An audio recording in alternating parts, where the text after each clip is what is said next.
దొండకాయ కొబ్బరి తురుము ఫ్రై రెడీ చేసుకునే విధానం. బాండీలోని డీప్ ఫ్రైకి కావాల్సినంత ఆయిల్ వేసుకోండి. నేనైతే 1 కప్పు వేసుకున్నాను, సరిపోతాయి.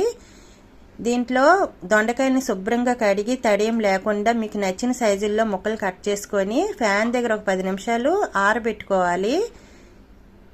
మీడియం ఫ్లేమ్లో స్టవ్ని పెట్టి దొండకాయల్ని కొంచెం కొంచెం వేసుకొని ఇలా ఫ్రై చేసుకోండి. మరి కలర్ బాగా నల్లగా అయ్యే వరకు ఫ్రై చేసుకుంటే టేస్ట్ బాగోదు.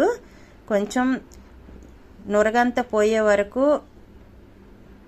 ఇలా ఫ్రై అయితే సరిపోతాయండి. ఎందుకంటే ఇలా నురగ పోయిందంటే పైన ఫ్రై అయినట్టుగా అనమాట. ఈ విధంగా ఫ్రై అయితే ఒక బౌల్లోకి ఇవన్నిటిని కూడా ఇదే విధంగా ఫ్రై చేసుకొని తీసుకోండి. ఆయిల్ ఒక 3 స్పూన్ల వరకు ఉంచి మిగతా ఆయిల్ని వేరొక బౌల్లోకి తీసుకోండి. దీంట్లో ఆవాలు, జీలకర్ర, మినపప్పు, శనగపప్పు, వేరుశనగ పలుకులు ఒక 3 స్పూన్లు వేసుకోండి. స్టవ్ని లో ఫ్లేమ్లో పెట్టి ఫ్రై చేసుకోండి.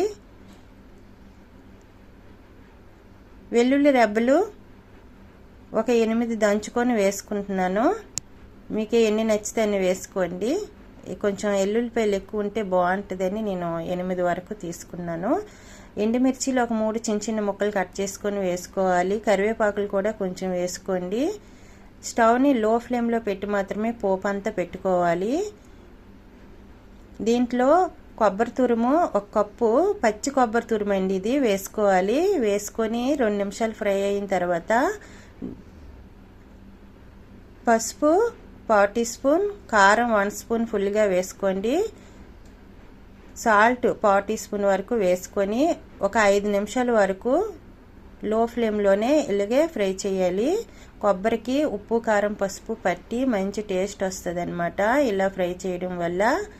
దీంట్లో ముందుగా ఫ్రై చేసుకున్న దొండకాయలన్నిటిని కూడా వేసుకోవాలి. ఈ దొండకాయలన్నిటిని కూడా వేసుకొని స్టవ్ని లో ఫ్లేమ్లో పెట్టి మాత్రమే ఈ కర్రీ అంతా కూడా మనం తయారు చేసుకోవాలి. మూతేం పెట్టుకోకుండా ఇలాగే 15 మినిట్స్ వరకు ఫ్రై చేయండి. పొడి పొడిగా ఉంటూ కర్రీ చాలా టేస్ట్గా బాగుంటుంది. ఈ కర్రీకి పోపు పెట్టేటప్పుడు ఆయిల్ మాత్రం 3 స్పూన్స్ కన్నా ఎక్కువ వేయకండి. ఎందుకంటే దొండకాయలు ఫ్రై చేసేటప్పుడే కొంచెం ఆయిల్ పీల్చుకొని ఉంటాయి కాబట్టి కరెక్ట్గా సరిపోద్ది. ఎక్కువ ఆయిల్ అయిపోద్ది, ఎక్కువ వేసుకోకూడదు.